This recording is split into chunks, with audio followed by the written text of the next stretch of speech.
All right, this week we are moving on to Chapter 1, Section 3, the scientific method. So all our work this week is going to be around the scientific method. In our lab this week, we'll be working with the scientific method and using all the steps to see if we can form a good hypothesis and test it and see if that hypothesis is supported or not. So let's get started.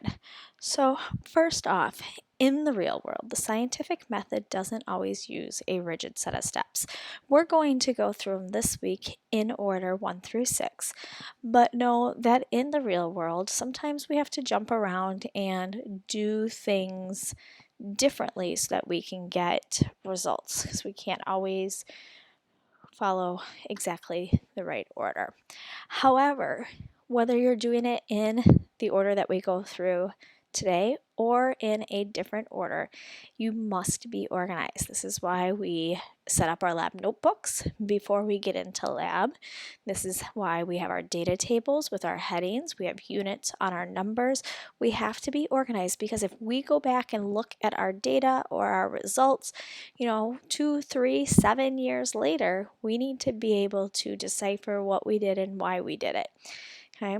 And you think 7 years is a long time. It's not. Scientific research for medicines and stuff, it can take 7 to 10 years before that drug to even be approved by the government to be able to be sold for a certain disease.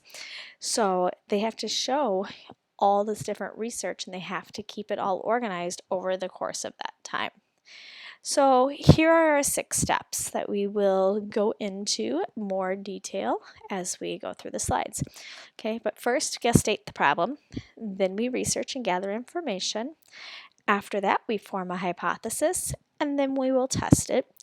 After we test our hypothesis, we analyze the data that we received, and then we will draw conclusions.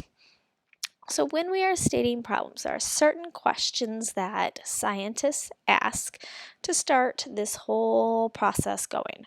Okay, why? Why does the sun rise in the east and set in the west? Okay, why do bees, like pollen? Okay, which way, solution A or solution B, is the correct solution? Which medicine is the correct solution? We can ask many, many more questions. Second thing that we do is we research and gather information. Okay, this is a very important process. We need to make sure we look and see what information has already been done out there so that we don't redo it. When you're in the research industry, you don't want to repeat another experiment without just cause. Okay, when you're researching, you need to use primary resources. This means no Wikipedia. Okay, we need to make sure we're using scholarly journals, scholarly articles, magazines that are vetted by other scientists. Okay, and then the key is to make sure you know as much as possible to make sure that you are making that good hypothesis.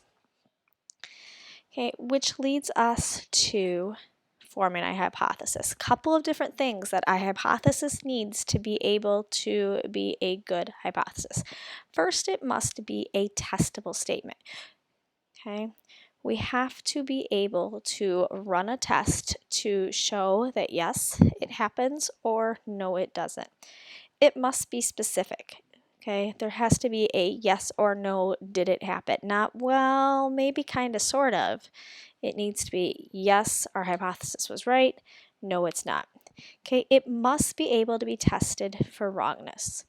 Okay, if we can't prove our hypothesis wrong at all, it's probably not a good hypothesis. Okay, and then you need to make sure you use what you know. Okay, so when we write hypothesis in science class, we are going to use the if, then, formula. Okay, if I do something, then something else will happen. if I practice hard every day at soccer, then my team will win their game. Okay, is that a testable statement? Sure it is. I can practice each day. I go and play my game on Thursday, and do I win or do I lose? Okay, it's specific. Okay, again, I'm doing something very specific. These are the results. It can be tested for wrongness. Okay, if we lose our game, okay, I've proved that my hypothesis wasn't right. Okay, and we'll talk about this more next week when we talk about testing our hypothesis in more detail.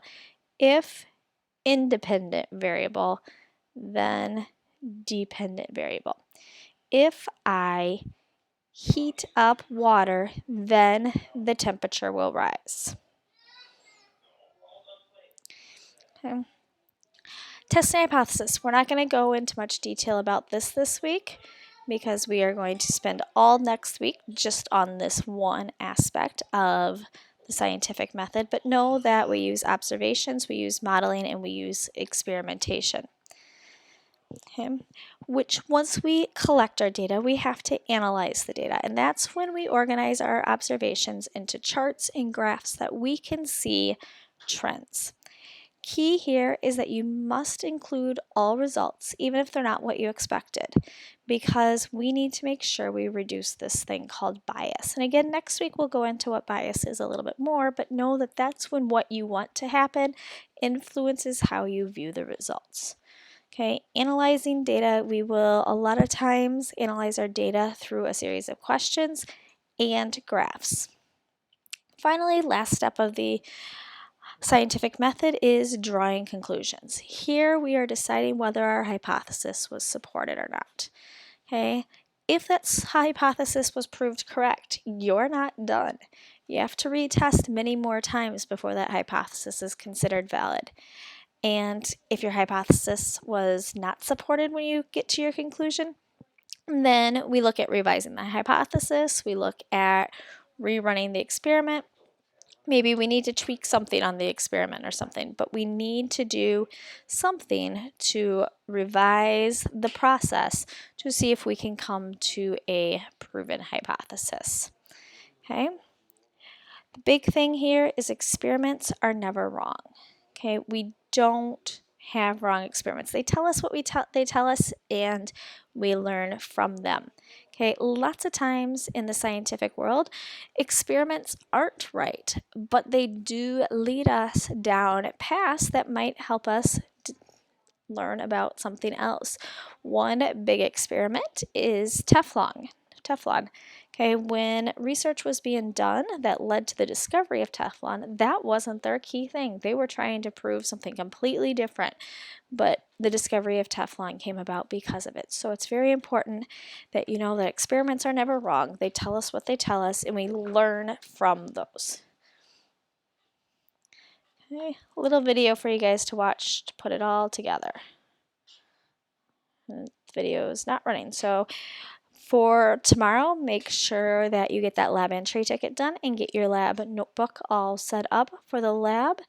We will be testing and using the scientific method to test a hypothesis that you and your lab partner will write.